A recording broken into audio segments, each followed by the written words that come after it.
Hey babe, where are you right now? Oh, hey babe. I'm at work, as usual. Why do you ask? Just making sure. It's funny.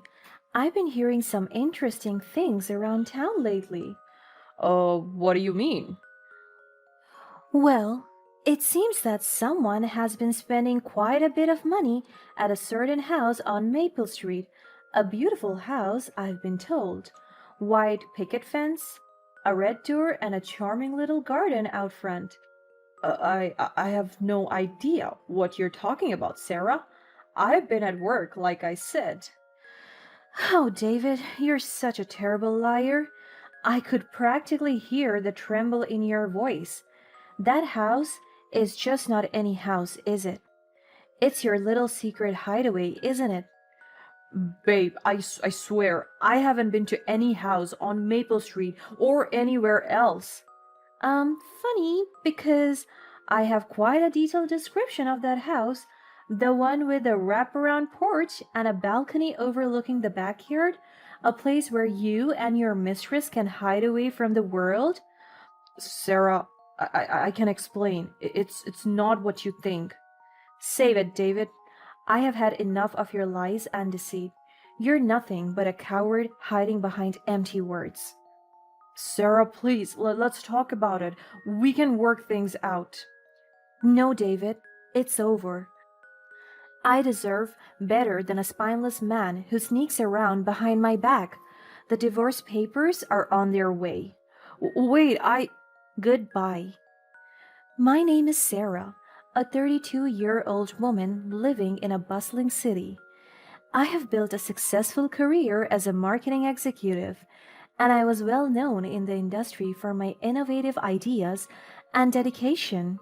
Alongside my busy professional life, I shared a loving home with my husband David, who was a charming and supportive architect. We had been married for 5 years, and throughout our relationship, we had always been each other's biggest cheerleaders. Despite the demands of our careers, we prioritized our relationship and nurtured a strong bond. We believed in open communication and trust, which formed the foundation of our love. I really thought that I would stay with David for the rest of my life.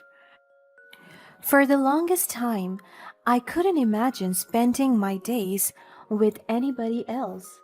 However, life always has a way of testing even the strongest connections, and one day everything changed. To be honest, it happened very innocently.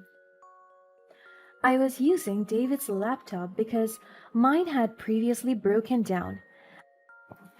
I stumbled upon an open email that left me shocked and bewildered. The email was sent from a very familiar address, and as I clicked on it, I immediately remember whose it was. It revealed that David had been working on a project with his ex-girlfriend Samantha, a renowned interior designer. My heart sank as I read the affectionate nature of their conversations, and I couldn't help but question if David still had feelings for Samantha. These emails had been sent out for months.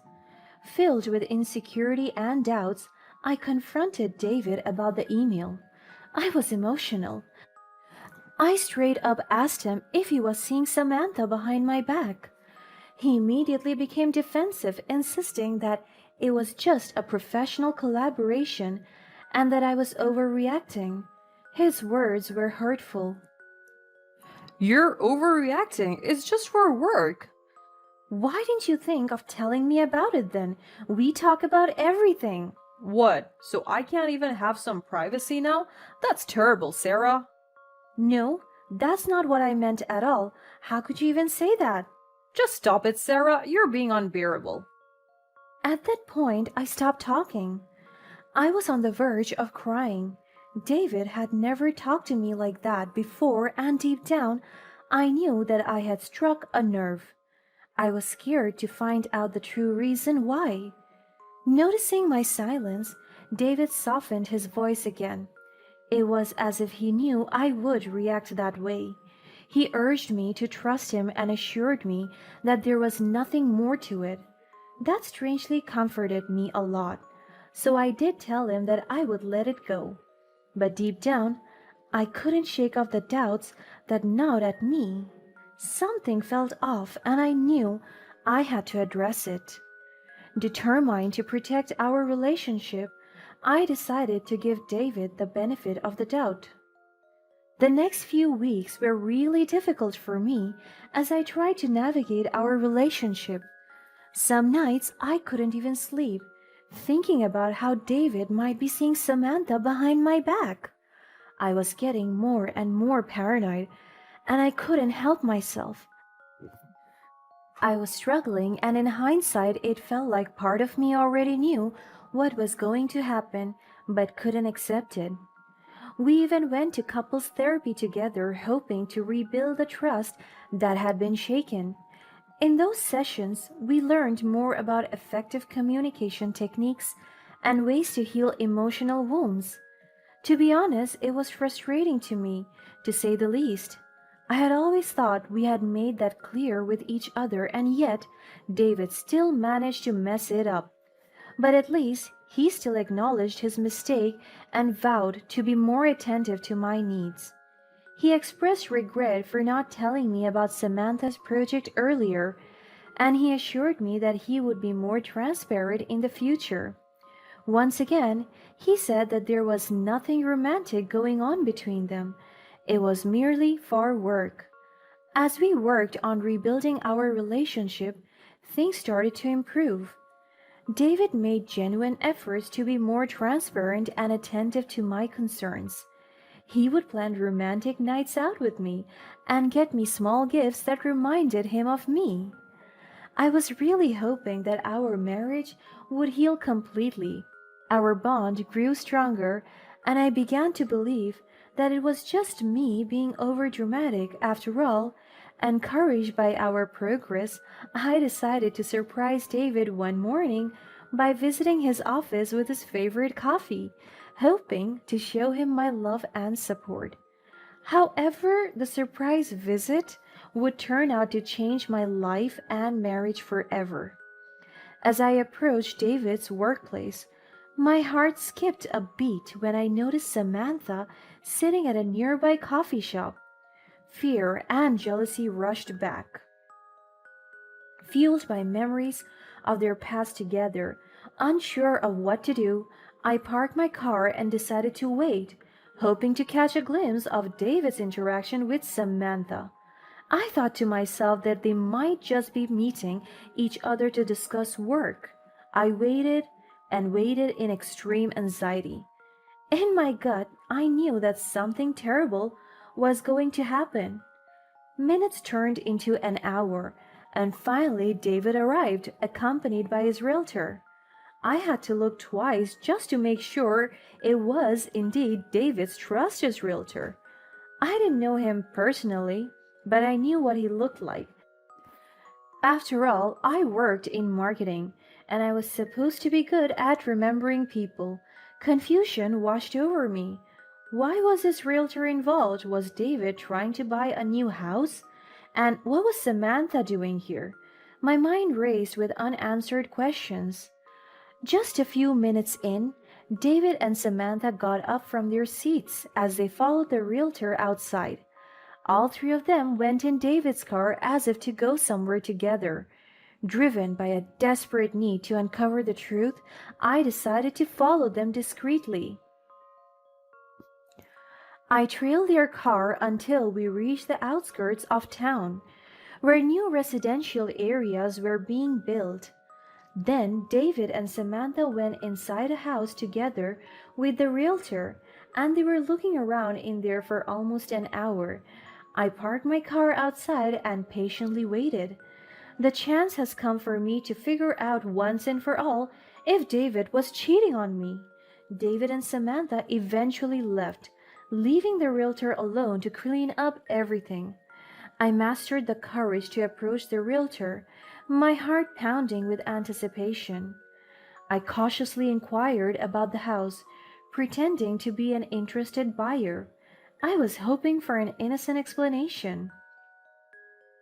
Maybe this was what they were working on together, designing the house and making sure it worked with their client's requirements.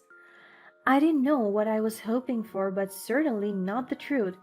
But what discovered shattered me.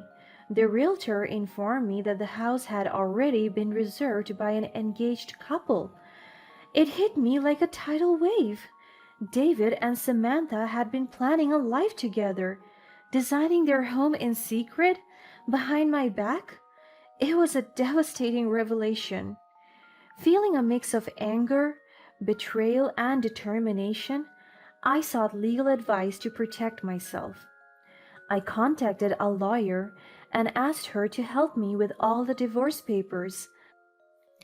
I also began visiting David's house every day whenever I knew for a fact that he was at work, pretending to be really interested in moving to that neighborhood and engaging in conversations with the neighbors.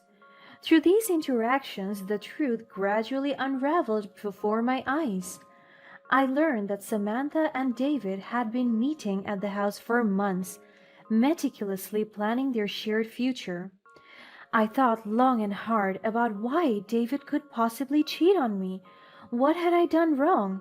Had I overlooked any signs? Self doubt crept in, and I found myself grappling with feelings of inadequacy. And worse, how could he continue to stay in a loveless marriage if he had already planned a life with another woman? And that was when the reality kicked in. It was all for publication. I was a brilliant marketer, and David needed my network. He needed my reputation. I had always been his rock, so he would rather use me and have another woman on the side rather than leave me. It was painful, but I knew it was the truth. All this time, he had just been lying.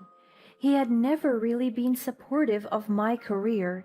He was just being supportive of his own. Realizing that David had been using me for my professional connections, I decided to take matters into my own hands. I had a meticulous plan in mind, but first, I had to get back at David. I wanted to make him fear the future as much as he made me.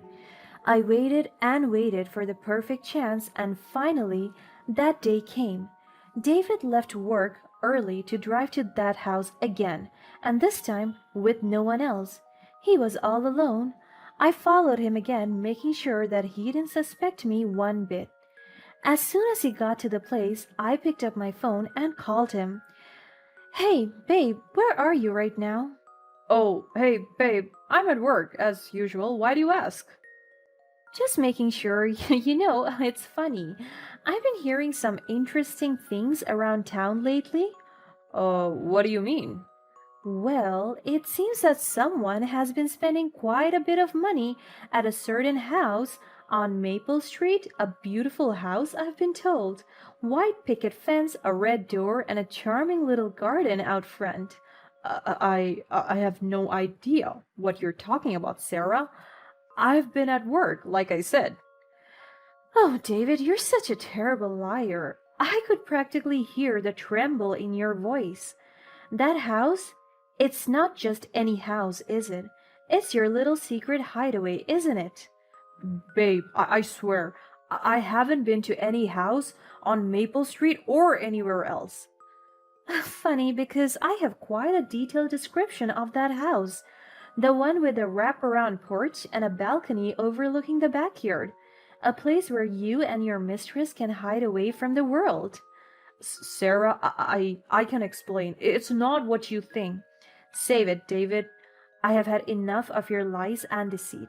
You're nothing but a coward hiding behind empty words. Sarah, please, let's talk about this. We can work things out. No, David, it's over. I deserve better than a spineless man who sneaks around behind my back. The divorce papers are on their way. Wait, Goodbye. As I hung up the phone, I knew it was over.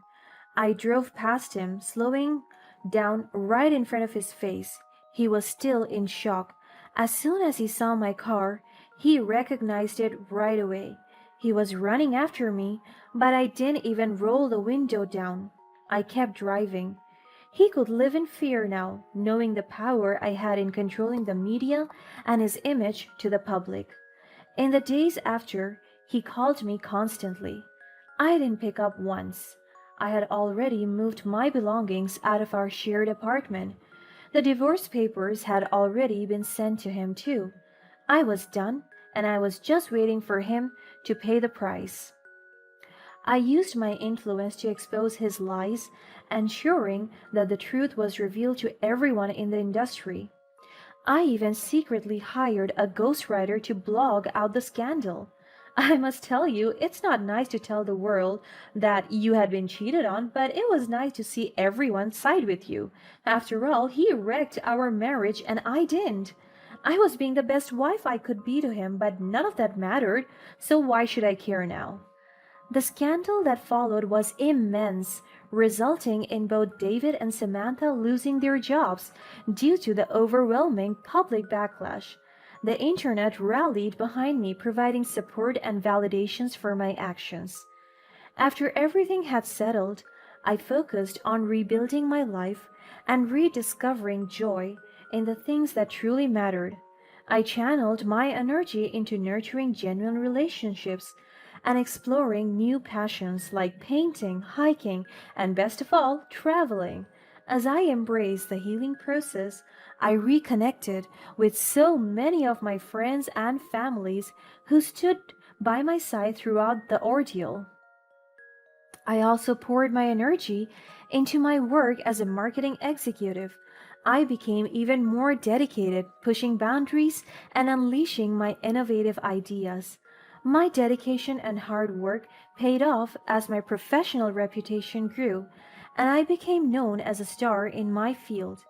In the end, I found happiness in the freedom to be myself, unbothered by the weight of a loveless marriage. Life has thrown its challenges my way, but I emerged so much better, happier, and healthier. I cannot be more grateful for this journey.